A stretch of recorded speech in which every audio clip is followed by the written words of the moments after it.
మూసీ నది ప్రక్షాళన జరగాల్సిందే అని సిపిఐ జాతీయ కార్యదర్శి నారాయణ అన్నారు. ఈ సందర్భంగా హిమాయత్ నగర్లో విలేకరుల సమావేశంలో ఆయన మాట్లాడారు. ఇదే సందర్భంలో మూసీ పరివాహక ప్రాంతంలో నివసిస్తున్న పేద ప్రజలందరికీ పునరావాసం కల్పించిన తర్వాతే వారిని ఖాళీ చేయించాలని ప్రభుత్వాన్ని కోరారు. మూసీ ప్రక్షాళనతో మురుగు వాసన, రోగాల బారి నుంచి విముక్తి లభిస్తుందన్నారు.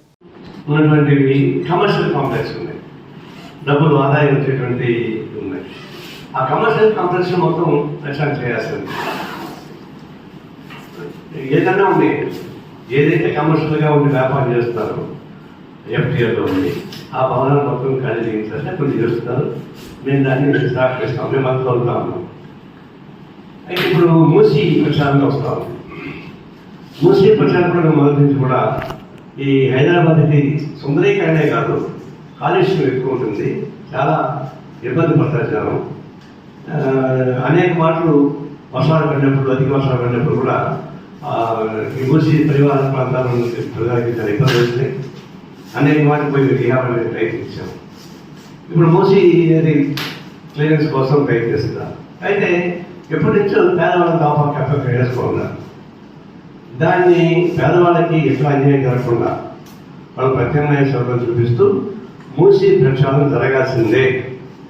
మూసీ ప్రక్షాళన జరగడం ద్వారా హైదరాబాద్గా సుందరీకరణ వస్తున్న ఉద్దేశం కాదు, కానీ అనేక పద్ధతుల్లో ఉన్నటువంటి ఈ భరించడానికి వాసన, రకరకాల పద్ధతుల్లో విడిపోయిన భూమి నుంచి వచ్చేటువంటి దోమలు, ఇవన్నీ చాలా ఇబ్బంది చూసాం. అందులో మూసీ ప్రక్షాళన జరగాల్సింది. అయితే పేదవాళ్ళు కొంతమందికి ఇబ్బందులు ఉంటుంది, కొంతమంది దాన్ని అర్థం కొట్టి ఉన్నారు. ఎందుకంటే అలవాటు పడ్డారు కాబట్టి కొంతమంది నేను ఎక్కువ భూమిని ఆక్రమించుకొని వాళ్ళు పోదని చూసి భయపడ్డారు కొంతమంది. పేదవాళ్ళలో ఉన్న సంపర్కం కొంతమంది దాన్ని అడ్డం కొడుతూ ఉన్నారు. ఇప్పుడు గవర్నమెంట్ ఏమంటుంది, ప్రత్యామ్నాయంగా మేము దాదాపు 16,000 ఇండ్లు 60,000 ఇండ్లు రెడీ ఉన్నాయంటున్నాను. నా విజ్ఞప్తి ఏంటంటే ముందు వాళ్ళందరినీ తీసుకెళ్ళి ప్రత్యామ్నాయ భవనం పెట్టేది, ఆ తర్వాత మేము ఖాళీ చేసాం. ఇప్పుడు మేము కొంచెం ఖాళీ చేస్తున్నాం, మేము ప్రత్యామ్నాయం వాళ్ళు ఇస్తున్నామంటే వాళ్ళు ఎక్కడ ఇప్పుడు ఉన్నప్పుడు తీసేస్తే రెడీ నుంచి ఉన్నారా, వాళ్ళు సెంటర్స్ పెడుతున్నారా, సభ క్యాంపులు అరేంజ్ చేస్తున్నారా, రిహాబిలిటేషన్ సెంటర్ అరేంజ్ చేస్తున్నారా, అదే లేదు కదా.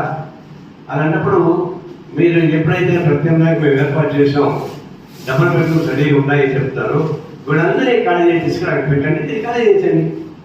ఎందుకంటే దాన్ని ఖాళీ వాళ్ళని ప్రత్యామ్నాయం చూపించకుండా చూపిస్తా అని చెప్పేసి అత్యంత స్వర్గం చూపించి మీరు బయటకు వెళ్ళిపోయినట్టే ఎక్కడ పోతున్నాడు. వాళ్ళ పాటు మీరు సపరేట్గా క్యాబ్స్ ఎవరు పెట్టారా, పెట్టలేదు కదా. అందువల్ల ప్రత్యామ్నాయం చూడాలి. చివరగా